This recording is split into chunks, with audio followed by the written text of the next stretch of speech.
Hello everyone, I am Sneha from Xenstack. Today we'll be talking about HTML CSS and what CSS does to an HTML basic code and what is the importance of CSS. So CSS basically stands for Cascading Style Sheets. It eases the working of bigger pages. Style attribute is a part of CSS. Style attribute works as a tag and as well as an attribute. We will be seeing this in our future examples. CSS focuses on embellishments of HTML structure. As you know, HTML creates a basic website, but putting embellishments to it is the task given to CSS. Let's see an HTML code before we see CSS. In the coming HTML code, we will be not using any CSS. It would be a simple HTML structure. Let's go to the Visual Studio Code and see an HTML code. I will be creating a new file over here and I'll name it as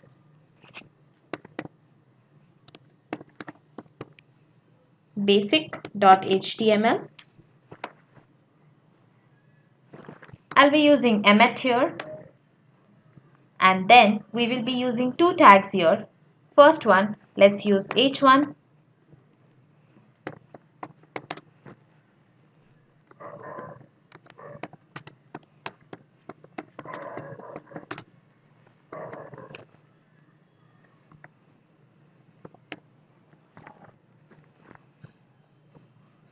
So I have used an h1 tag right here. This is an h1 tag, which is a heading tag, and then I have used a h2 tag. Between them, I have given an horizontal rule. You can go through my first video where I have explained all the basic tags to know about these tags. Let's save this and execute this in our browser. Today we will be learning about CSS. COVID-19 is getting crucial and I'm having a line right over here. This is the line. Now since this is the basic HTML page and we don't have anything, we don't have any color, it's very basic, it's a white and black page. So let's go on deeper to the presentation and see what is the change which CSS makes when it comes into picture. Let's see about types. There are three types of CSS. The first one is inline CSS.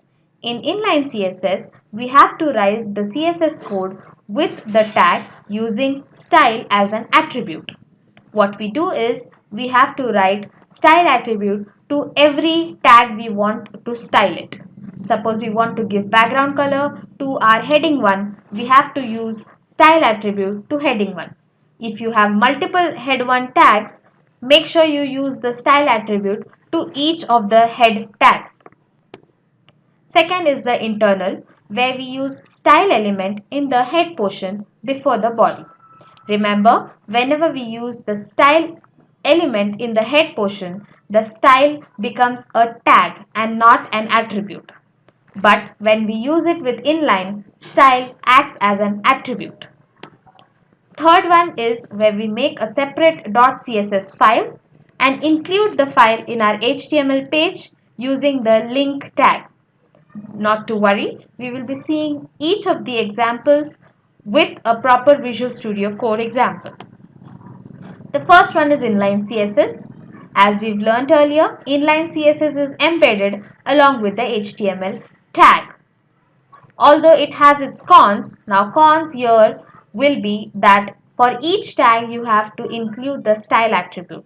Suppose you are using 5 h1 tags, you have to make sure that you use 5 style attributes with each h1 tag, which is cumbersome, right? Suppose we want to write a sliding line, the line should be colored blue. Let's see an example about this. Remember, we want to write a sliding line and the line should be colored blue. So I have opened my Visual Studio Code here, and in the folder I will be creating a new file. The file name would be, say, inline CSS, since we are seeing an inline CSS example. the extension would be an HTML because we are going to embed the CSS code into an HTML. If we are using external CSS, make sure you create two files, and one would be CSS and the other would be HTML. Now here, as we've seen, we want a sliding line in the color blue. So what we have to do is, let's give some heading. Let's just write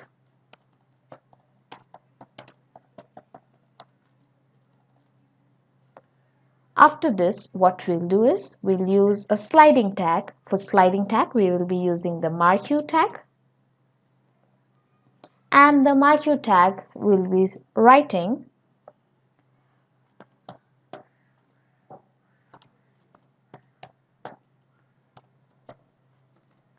Now remember, I haven't used any CSS code over here.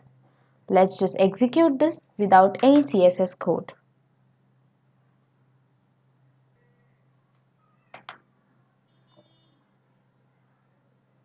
So this is our basic inline CSS example, and in this, if you see, we don't have anything which is in blue color what we want, which is written in the example.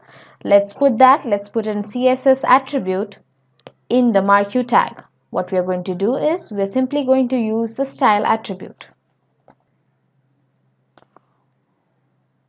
The highlighted text here tells you that the background color, we want it as blue.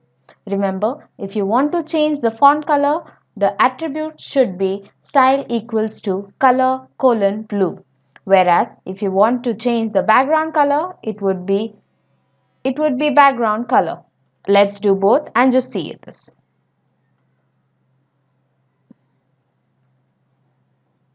Here we are getting a background color for our marquee tag. But what we want is the font color to change into blue, and that should be sliding. Let's see how to do that. Instead of background color, we will be simply writing color here.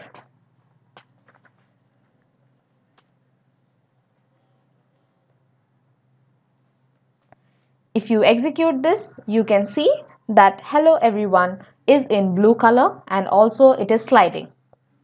This was the example of inline CSS. Let's go back to our presentation and look into the different types of other CSS.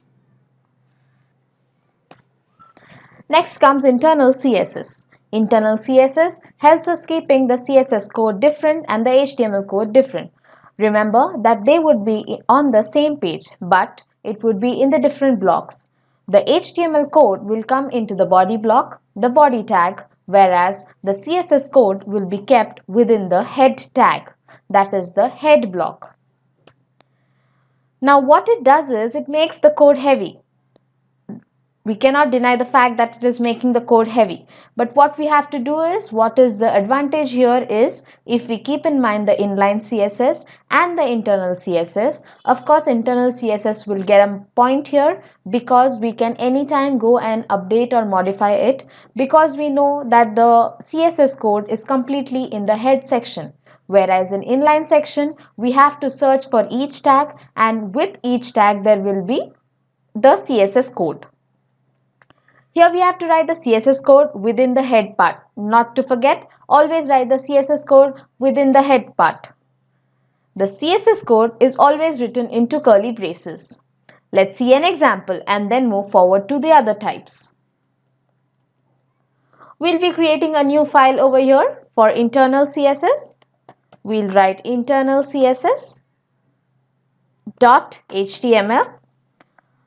Like the inline CSS, this is also a part of HTML, and that is why we have given the extension HTML. We'll give the emet, and what we want to do is, we'll be writing some tags here like h1, example of internal CSS,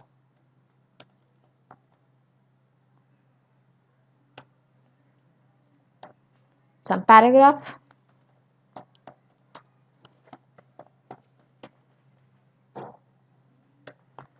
another tag. You can give any tag.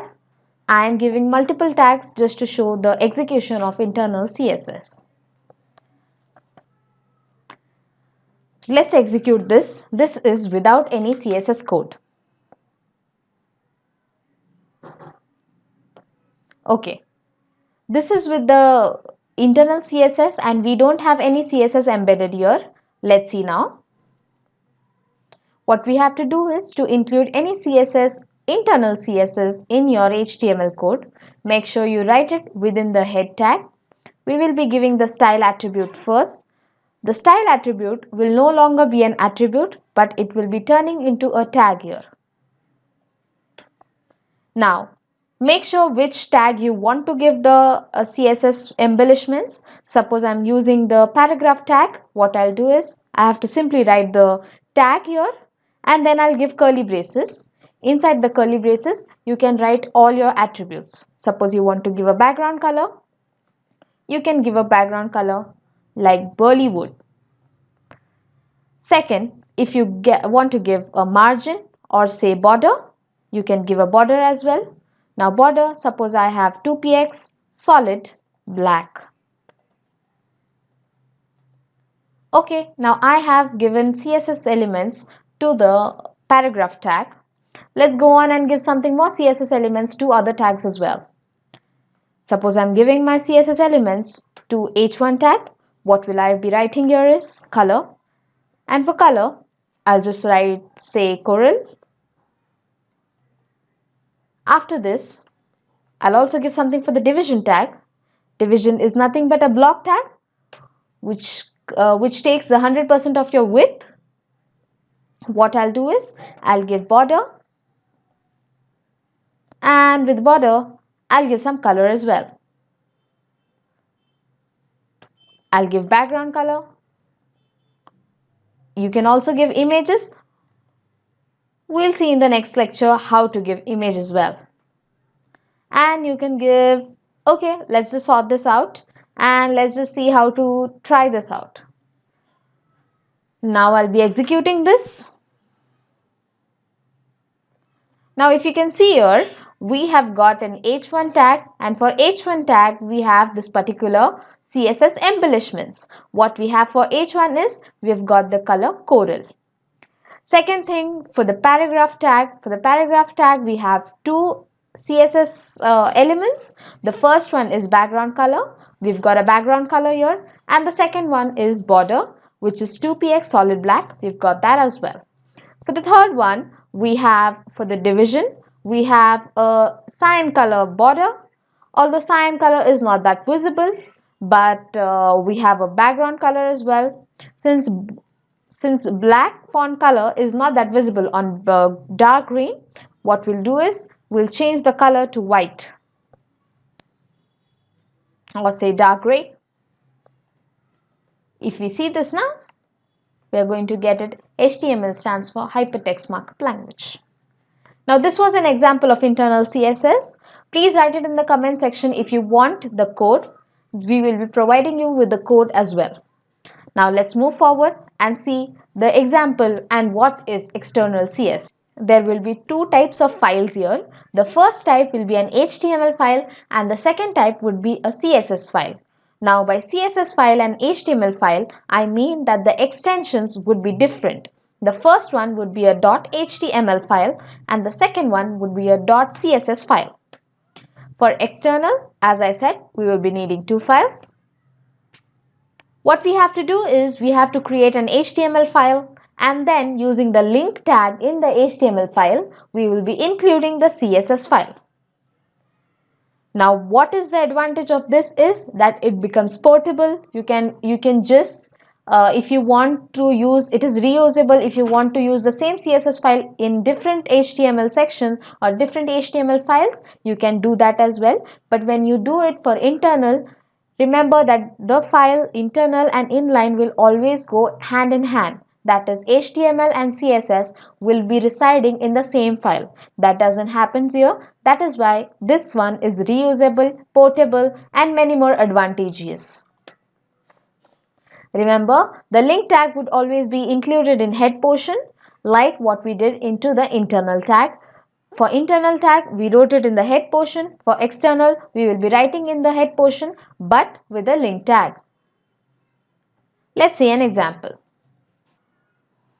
We will be creating a new file here. Let's create an HTML file, and the file would be external.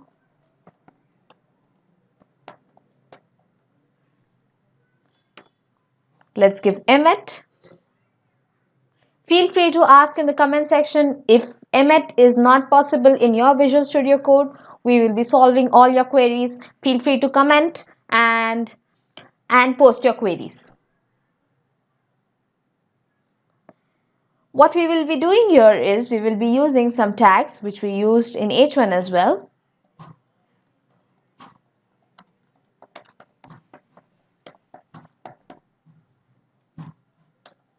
What I did here is I have written an H1 tag which is example of external CSS. Then I have written H6 tag which is the heading tag but with a smaller size. Lastly, I have written marquee and division tag, which marquee is a sliding tag, division is a block tag, and in between them I have given an HR. HR is an horizontal rule. If you don't know the basic tags of HTML, you can visit my another video which has basic tags of HTML, which is used for any basic to advanced websites. We'll execute this without any CSS.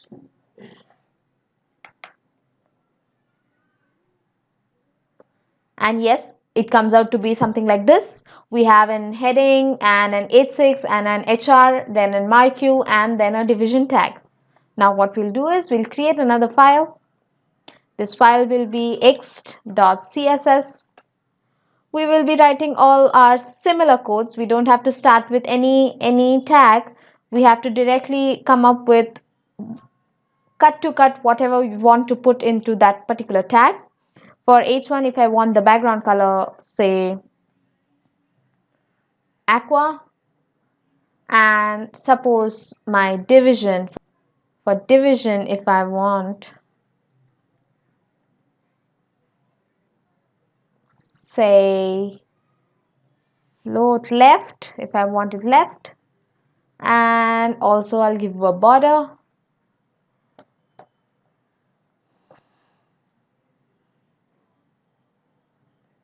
Border would be 2px dashed, you can give dashed as well.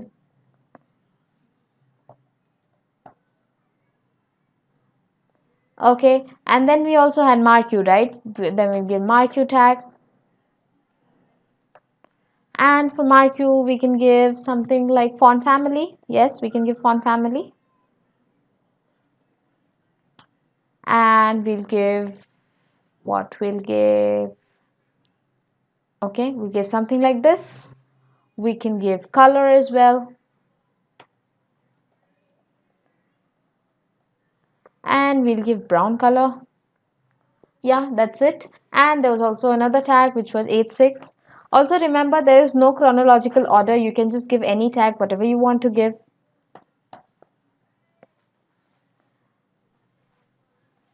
And yeah, that's it. I have just given this. Now the thing is, we want to accept this thing. We want to include the CSS code into our HTML file. What we are going to do is we are going to go in the head section. In the head section, we will be writing the link tag. And inside the link tag, we will be writing rel, and we have to tell that this is a style sheet. Okay, this is the style sheet, and then I will be writing an href. Href stands for the reference, and then what I'll be doing is I'll simply give the path or the name of my CSS. The name is x.css. What Visual Studio does is it automatically prompts you with all the relative CSS files. Then I'm going to finish this link tag. Remember, link is a singular tag. You don't have to put a closing tag for link explicitly. Now I'll be saving this and executing this. Now if you can see, this was the code without the CSS and this is the code with CSS. We've got a brown and we've got a different font here, and didn't we give anything for the h6? Let's go back and see something for h6 as well. Okay, it's just border. Okay, so what we'll do is We'll give some background color there so that it's visible.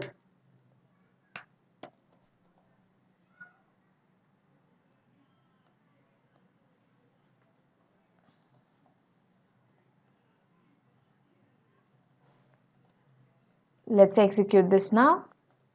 Yeah, and we've got this. And thank you for watching, guys. Please like and subscribe. We have another episode coming in which we are going to write about websites. We are going to show a proper website in HTML and CSS. Thank you so much.